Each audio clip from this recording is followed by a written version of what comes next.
नमस्कार मित्रों, मेरा नाम है संपत राज लीलर और आप सभी का स्वागत है मेरे YouTube चैनल पे। तो आज के C++ के क्लास में हम जानने वाले हैं नेम स्पेस के बारे में। इस वीडियो को पूरा अंत तक देखिएगा ताकि नेम स्पेस से रिलेटेड जो भी फैक्ट्स हैं या जो भी पॉइंट्स हैं आपको आसानी से मैं क्लियर करवा सकूं। और अगर आप इस चैनल पे नए हैं तो इस चैनल को सब्सक्राइब करना ना भूलें। अगर ये वीडियो आपको अच्छा लगे, हेल्पफुल लगे तो इसे अपने दोस्तों के ज़्यादा से ज़्यादा शेयर कीजिएगा और इस वीडियो को लाइक करना ना भूलें। चलिए शुरू करते हैं आज की इस वीडियो को। तो सबसे पहले हम जानते हैं नेम स्पेस के बारे में, यानी इंट्रोडक्शन फॉर नेम स्पेस। तो यहाँ देखिए आप, नेम स्पेस एक वेरिएबल, फंक्शन और क्लास का समूह होता है। ये हमेशा आपको ध्यान रखना है कि वेरिएबल हो गए या फंक्शन हो गए या क्लास का अगर कोई समूह है तो वो आपका नेम स्पेस कहलाएगा। जैसे क्लास को क्लास कीवर्ड के साथ नाम दिया जाता है, उसी तरीके से नेम स्पेस कीवर्ड के साथ नेम स्पेस का नाम दिया जाता है। ये भी आपको ध्यान रखना है। यानी इससे रिलेटेड जो भी मैंने इंपॉर्टेंट पॉइंट्स है वो आपको जो है इस स्क्रीन के ऊपर आपके सामने शो हो रहे हैं। तीसरा पॉइंट देखिए आप, अगर एक ही प्रोग्राम में एक ही वेरिएबल को दो बार डिक्लेयर किया जाए तो उसे रीडिक्लेरेशन का एरर आ जाता है। यानी बार बार जो वेरिएबल को हम जो है डिक्लेयर कर रहे हैं तो वहां पे जो है रीडिक्लेरेशन का एरर जो आपके सामने स्क्रीन के ऊपर शो हो जाएगा। लेकिन इन एक जैसे वेरिएबल को एक ही प्रोग्राम में अलग अलग नेम स्पेस में डिक्लेयर किया जा सकता है। यानी आप नेम स्पेस का यूज करते हुए किसी भी वेरिएबल को बार बार डिक्लेयर कर सकते हैं। नेम स्पेस पर आखिर में क्लास की तरह सेमीकोलन नहीं दिया जाता, यानी इसके अंत में जो है सेमीकोलन जो है डिक्लेयर करने की जरूरत नहीं होती है। नेम स्पेस को फंक्शन के अंदर डिफाइन नहीं किया जाता है। इसका मतलब नेम स्पेस का स्कोप ग्लोबल होता है। अगर जो उस फंक्शन के अंदर होगा तो वो आपके प्राइवेट प्रकार का माना जाएगा, लेकिन इसका जो स्कोप होगा वो ग्लोबल प्रकार का होगा। अब आगे बढ़ते हैं, अब जानते हैं इसकी कुछ विशेषताओं के बारे में। तो नेम स्पेस के आखिर में क्लास की तरह सेमीकोलन नहीं दिया जाता है और नेम स्पेस का ऑब्जेक्ट नहीं बनाया जाता है। तो ये आपको इसके बारे में जो है परिचय जो है इसके बारे में आपको ध्यान होना जरूरी है। चलिए आगे बढ़ते हैं। अब हम जानते हैं नेम स्पेस के सिंटैक्स के बारे में। तो यहाँ पे देखिए आप, नेम स्पेस और नेम स्पेस का नेम, यानी यहाँ पे तो नेम स्पेस आपको कीवर्ड डिक्लेयर करना है और यहाँ पे नेम स्पेस का कौन सा नाम रखना है वो आपको यहाँ पे लिखना होगा। उसके बाद ब्रैकेट ओपन और यहाँ पे नेम स्पेस की जो भी बॉडी, यहाँ पे जो भी हमें ऑपरेशंस करने हैं वो यहाँ पे, और इस वापस ब्रैकेट को हम यहाँ से बंद कर देंगे। अब देखिए आप, अगर नेम स्पेस के डाटा को एक्सेस करना हो तो सिंटैक्स इसका किस प्रकार होगा। Syntax for accessing name space members. तो यहाँ पे देखिए नेम स्पेस का नेम होगा, उसके बाद स्कोप रेजोल्यूशन ऑपरेटर और यहाँ पे मेंबर फंक्शंस और सेमीकोलन, या इसके अलावा ये भी आपकी जो है बन सकता है मेंबर और ब्रैकेट के अंदर जो है आर्गुमेंट की लिस्ट। हमारे पास जो भी आर्गुमेंट है उनकी लिस्ट यहाँ पे लिख देंगे ब्रैकेट के अंदर और उस ब्रैकेट को ऑफ करके सेमीकोलन दे देंगे। इन दोनों में से कोई भी आप जो है यूज कर सकते हैं। अब देखते हैं हम एक प्रोग्राम के थ्रू इस नेम स्पेस के बारे में। तो यहाँ पे मैंने हैश इंक्लूड iostream.h एक हेडर फाइल को इंक्लूड किया है और यहाँ पे देखिए मैंने नेम स्पेस को यहाँ पे डिक्लेयर किया यूजिंग नेम स्पेस std, ठीक है। और यहाँ पे नेम स्पेस लिखा मैंने और नेम स्पेस का नाम डिक्लेयर किया मैंने ns1, यानी नेम स्पेस 1। ये आप जरूरी नहीं कि ns1 लिखे, आप अपने हिसाब के मुताबिक जो है यहाँ पे आप नाम को है जो डिक्लेयर कर सकते हैं। तो अब ब्रैकेट ओपन किया और इसके अंदर मैंने void show नाम का एक फंक्शन बनाया जिसके अंदर जो है आर्ग्यूमेंट कौन सा लिखा है मैंने, इंटीजर x पर। इंटीजर x जो है एक आर्ग्यूमेंट को मैंने डिक्लेयर किया है। ब्रैकेट ओपन किया अभी इसके आगे भी, और यहाँ पे जो है इंटीजर a बराबर x, यानी a का जो मान होगा वो x का ही मान होगा। सी आउट कीजिए नेम स्पेस 1 को, यानी नेम स्पेस 1 जो है स्क्रीन के ऊपर एज इट इज दिखाएगा, क्योंकि आपको पता है कि डबल कोटेशन के अंतर्गत जो भी लिखा जाता है वो स्क्रीन के ऊपर एज इट इज जो है प्रिंट हो जाता है। एंडल दिया फिर नई लाइन में जाने के लिए, फिर वापस हमें एक स्क्रीन स्टेटमेंट को प्रिंट कर रहा है सी आउट वैल्यू ऑफ ए, यानी ए की वैल्यू, और आगे वापस इस जो है लेस देन को और यहाँ पे जो यूज करके फिर ए को वापस डिक्लेयर कर रहे हैं, यानी ये विदाउट कोटेशन है ए। इसका मतलब है कि ए के अंदर जो मान है वो यहाँ पे इसके आगे छप जाएगा। अब इस दोनों ब्रैकेट को ओपन कर ऑफ कर देंगे, सॉरी, और उसके बाद जो है नेम स्पेस ns2, यानी नेम स्पेस बना रहा हूँ और उसका नाम है ns2, उसके अंदर ब्रैकेट ओपन करके void show नाम का फंक्शन मैं यहाँ पे ओपन कर रहा हूँ, सॉरी इसके अंदर डिक्लेयर कर रहा हूँ। उसके अंदर ब्रैकेट ऑफ ऑन करके जो है सी आउट कर रहा हूँ मैं नेम स्पेस 2 को।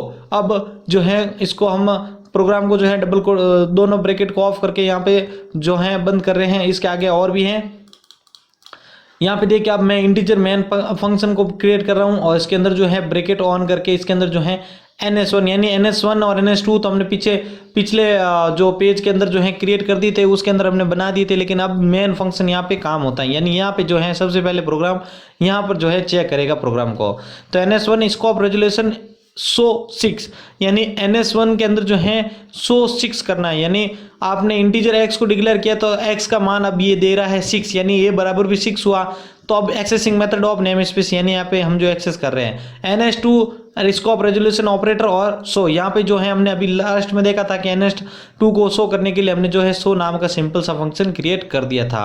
ठीक है, अब रिटर्न 0 करके इस फंक्शन इस प्रोग्राम को मैं जो यहाँ पर है बंद कर देता हूँ। और अगर इस प्रोग्राम को जो मैं है Ctrl+F9 की के थ्रू अगर रन करता हूँ तो आपकी स्क्रीन के ऊपर जो है कुछ इस प्रकार से जो है आउटपुट शो होगा, यानी name space 1 value of A is 2 और नेम स्पेस 2, यानी दूसरी बार मैंने जो है नेम स्पेस 2 का जो है वैल्यू मैंने प्रिंट नहीं करवाना था, सिर्फ वैल्यू ऑफ ए सिर्फ नेम स्पेस 1 का ही मेरे को करवाना था, इसलिए आउटपुट इस प्रकार से आया है। चलिए अब आगे बढ़ते हैं। अब हम जानते हैं नेस्टेड नेम स्पेस के बारे में। नेस्टेड का मतलब होता है कि इसी लूप के अंदर लूप अगर कोई पाया जाता है तो उस प्रकार के या कोई भी प्रकार के कोई आर्ग्यूमेंट अंदर से अंदर आपको वहाँ पे डिक्लेयर की जाती है तो उसको हम नेस्टेड तरीके से हम मान सकते हैं। तो यहाँ पे देखिए nested name space nested type का भी हो सकता है। नेस्टेड नेम स्पेस के मेंबर को एक्सेस करना हो तो स्कोप रेजोल्यूशन ऑपरेटर का प्रयोग किया जाता है, यानी अंदर से अंदर बने जो आपके मेंबर उनको एक्सेस करना हो तो आपको स्कोप रेजोल्यूशन अभी जो हमने पीछे किया था उसका यूज करना पड़ेगा। चलिए अब इसको भी एक जो हम प्रोग्राम के थ्रू समझते हैं। तो यहाँ पे देखिए मैंने एक प्रोग्राम यहाँ पे जो है मैंने एक हेडर फाइल डिक्लेयर किया iostream.h की using name space std declare किया है। उसके बाद जो मैंने है नेम स्पेस ns1 को यहाँ पे बना दिया है, उसके अंदर जो है वापस मैंने void show को फंक्शन को बनाया और उसके अंदर नेम स्पेस 1 लिखा। इसी तरीके से नेम स्पेस 2 को बनाया यहाँ पे ns2 को, और यहाँ पे भी मैंने एक फंक्शन बनाया void show और यहाँ पे जो है नेम स्पेस 2 मैंने इसके अंदर स्टेटमेंट लिखा है, यानी इसके अंदर और उस ns1 के अंदर जो है स्टेटमेंट के अंदर चेंज यही है कि नेम स्पेस 1 था, यहाँ पे नेम स्पेस 2 है। अब तीनों इन ब्रैकेट्स को हम बंद कर देंगे यहाँ पे, और बाद में जो यहाँ पे हम यूजिंग नेम स्पेस ns1 को है इसको अब रेजोल्यूशन ऑपरेटर का यूज करते हुए ns2 को यहाँ पे डिक्लेयर कर रहे हैं और सेमीकोलन से इसको बंद कर रहे हैं। इंटीजर मैन किया, फिर ब्रैकेट ऑफ ऑन किया, सॉरी ये जो इस इंटीजर मैन फंक्शन को ऑन किया और इसके अंदर एक ब्रैकेट ऑन किया और यहाँ पे जो है मैं शो नाम का फंक्शन जो है यहाँ पे बना रहा हूँ। उसके बाद जो है रिटर्न 0 कर देते हैं हम और यहाँ पे इस प्रोग्राम को बंद कर देते हैं। अगर मैं जो है इसको Ctrl+F9 के थ्रू जो है रन करूंगा तो हमारी कंप्यूटर स्क्रीन के ऊपर कुछ जो है इस प्रकार से आउटपुट शो होगा, नेम स्पेस 2। अब ये क्यों आया यहाँ पे, क्योंकि हमने जो है नेम स्कोप रेजोल्यूशन ऑपरेटर का यूज किया था जो कि नेस्टेड टाइप का था, और वो क्या करता है कि ns1 यहाँ पे लिखा था हमने यूजिंग नेम स्पेस 1 और स्कोप रेजोल्यूशन ऑपरेटर और ns2, यानी ns2 जो है ns1 जो है ns2 का जो है डाटा को एक्सेस कर रहा है। तो वहाँ पे जो है ns2 के अंदर लिखा हुआ था मैंने बताया था आपको नेम स्पेस 2, तो वो यहाँ पर वो जो है स्टेटमेंट को प्रिंट कर रहा है। चलिए आगे बढ़ते हैं। अब हम जानते हैं एनोनिमस और अननेम्ड नेम स्पेस के बारे में, यानी जिनका कोई नाम डिक्लेयर नहीं किया हुआ होता है या फिर जिन्हें हम नहीं जानते हैं। तो इस प्रकार के जो नेम स्पेस होते हैं उन्हें हम एनोनिमस या अननेम्ड नेम स्पेस के नाम से जानते हैं। तो अब इसके बारे में जानते हैं कि नेम स्पेस बिना नाम के भी डिफाइन किए जा सकते हैं, लेकिन मल्टीपल नेम स्पेस के लिए वेरिएबल, फंक्शन और क्लास अलग अलग होते हैं। अननेम्ड नेम स्पेस में कोई ऐसा नहीं है कि उसमें नाम नहीं होता, कंपाइलर की तरफ से उसे एक यूनिक नाम दिया जाता है, यानी कंपाइलर जो होता है उसे एक यूनिक नाम जो है डिक्लेयर कर देता है। अब इसका सिंटेक्स देखिए आप, नेम स्पेस, जबकि इससे पहले जो भी हमने नेम स्पेस के बारे में पढ़ा था तो वहाँ पे हमने ns1 ns2 वगैरह डिक्लेयर किया था, लेकिन यहाँ पे जो है कोई प्रकार का नाम नहीं है क्योंकि ये अननेम्ड या एनोनिमस है। अब इसके अंदर है जो ब्रैकेट ऑन करके इसकी जो है यहाँ पे जो बॉडी या जो भी कोड हमारे पास है यहाँ पर, और इसके बाद जो है इस ब्रैकेट को हम बंद कर रहे हैं। ये इस प्रकार का सिंटेक्स होता है अननेम्ड नेम स्पेस के बारे में। चलिए अब आगे बढ़ते हैं।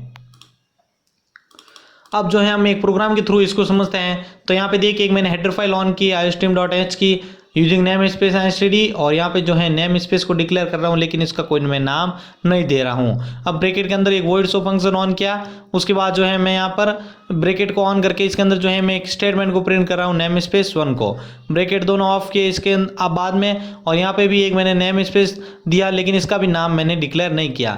अब यहाँ पे जो है void get नाम का एक फंक्शन बनाया, इसके अंदर ब्रैकेट के अंदर जो मैं एक स्टेटमेंट को प्रिंट कर रहा हूँ यहाँ पे नेम स्पेस 2 को, दोनों ब्रैकेट वापस यहाँ पे बंद किए, इंटीजर मैन फंक्शन को ऑन कर रहे हैं यहाँ पे, और यहाँ पे ब्रैकेट ऑन करके यहाँ पे शो और गेट फंक्शन को जो है यहाँ पर हम प्रिंट कर रहे हैं।